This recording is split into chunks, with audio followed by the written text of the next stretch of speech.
Florida Parkland shooting survivors have a supporter in former President Barack Obama. America's 44th president took to Twitter to show his support for the survivors and the Never Again movement, tweeting, "Young people have helped lead all our great movements. How inspiring to see it again in so many smart, fearless students standing up for their right to be safe, marching and organizing to remake the world as it should be. We've been waiting for you, and we've got your backs." Obama's praise follows the support of another Obama, his wife and former First Lady Michelle Obama, who said, "I'm in total awe of the extraordinary students in Florida. Like every movement for progress in our history, gun reform will take unyielding courage and endurance. But Barack Obama and I believe in you, we're proud of you, and we're behind you every step of the way." The March for Our Lives, a nationwide protest against gun violence, will happen on March 24th in Washington, D.C., New York City, Los Angeles, and other cities across the country. Me and the Notification Gang would like to invite everybody to come join us Monday through Thursday, 9:20 to 10 o'clock for Morning Coffee, where we discuss the events of the prior day and also just talk mess about stuff. See you then.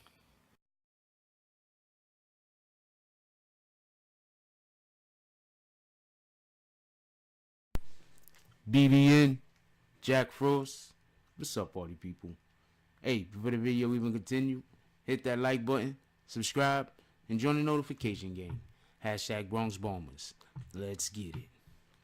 Alright, so this is definitely, I mean, you wouldn't expect anything different from Barack Obama, to be perfectly honest with you. But this is probably the position that this is definitely the position that more politicians should be taking for multiple different reasons. One of the main reasons why I personally believe politicians should be taking this position is you're going to tell the voters if you're telling the voters of tomorrow that their voice don't count, that the things that they would like to happen or change in society are not important.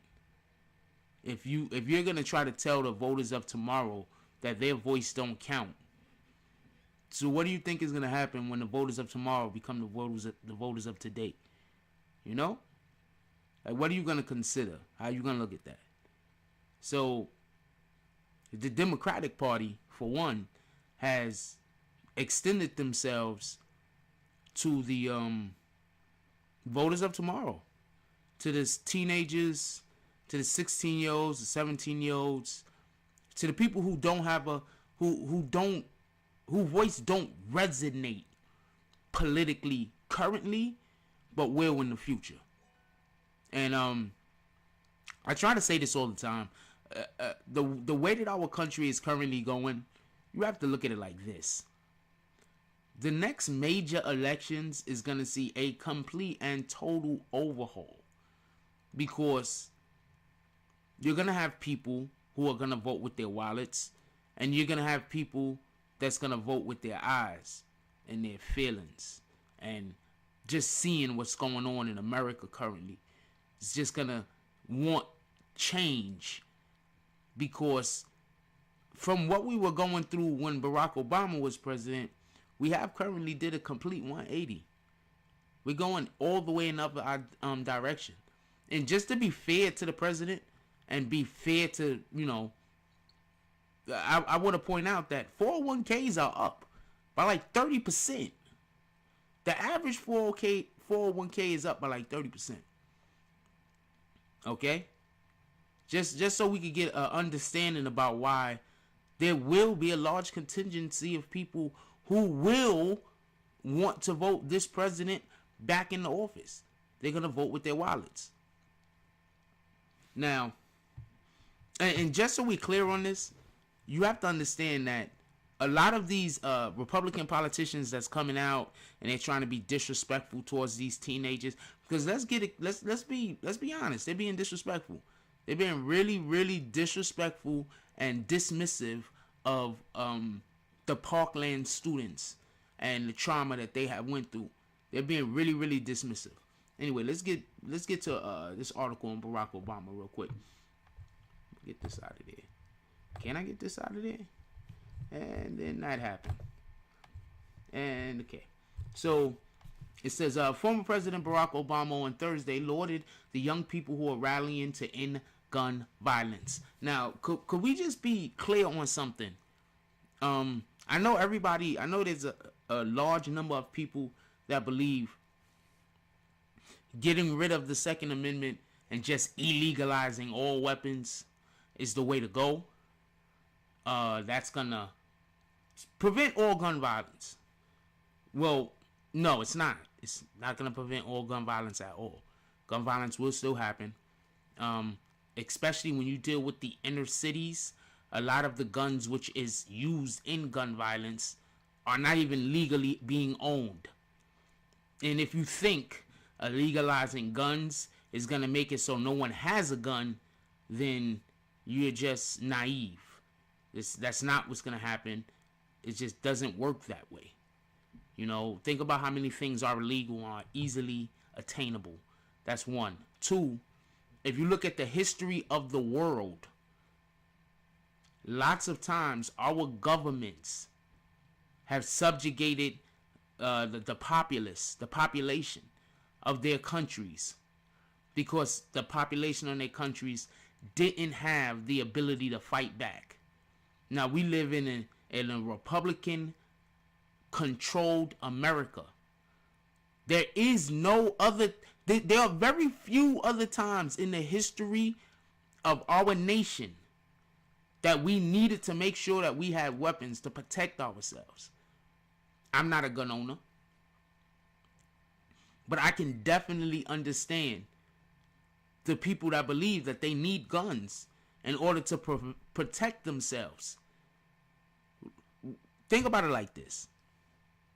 What happens if there's no guns, there's no weapons, everybody has no weapons or anything? That's not going to stop the police from shooting people. That's still gun violence, isn't it? Right? It is, isn't it?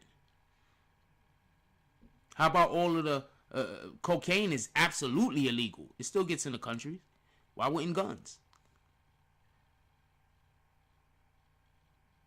So to just think that outlawing guns all the way, nobody could have a gun, that's not going to necessarily solve the problem. Because the problem is much more systemic than that. It's much deeper. Anyway,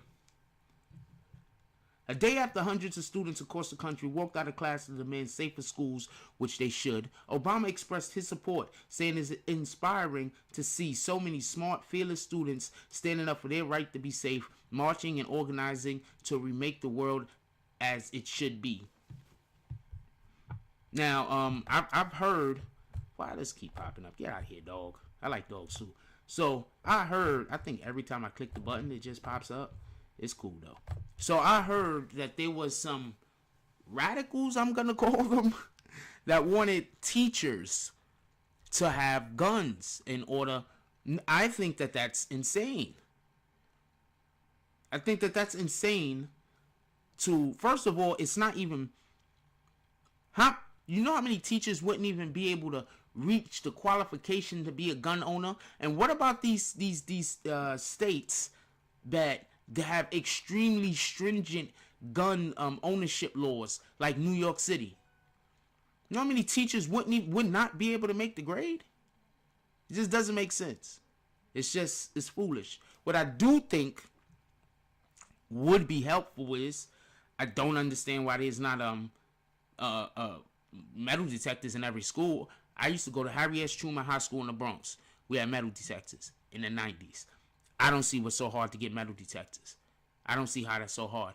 I don't see why it's so hard, how it could be so hard to have every school have a couple of armed guards. I mean, these are just simple solutions. These are solutions that it doesn't matter what laws are changed. These are just simple solutions. You want to keep people safe, or you want to force people to live the way that you want them to live? Because there's a large number of Americans that will not give up their guns. They're not going to. And if they got to vote to either give up their guns or vote to keep people in office that are not good, Anyway, I want to know what y'all guys think about this. Like, If you like this video, please hit the like and subscribe button. If you would like to help dictate the direction that this channel takes, please leave a comment. All comments are appreciated, whether positive or negative. Thank you very much and enjoy your day. And remember, positive thoughts cause for positive things to happen. Let's get it.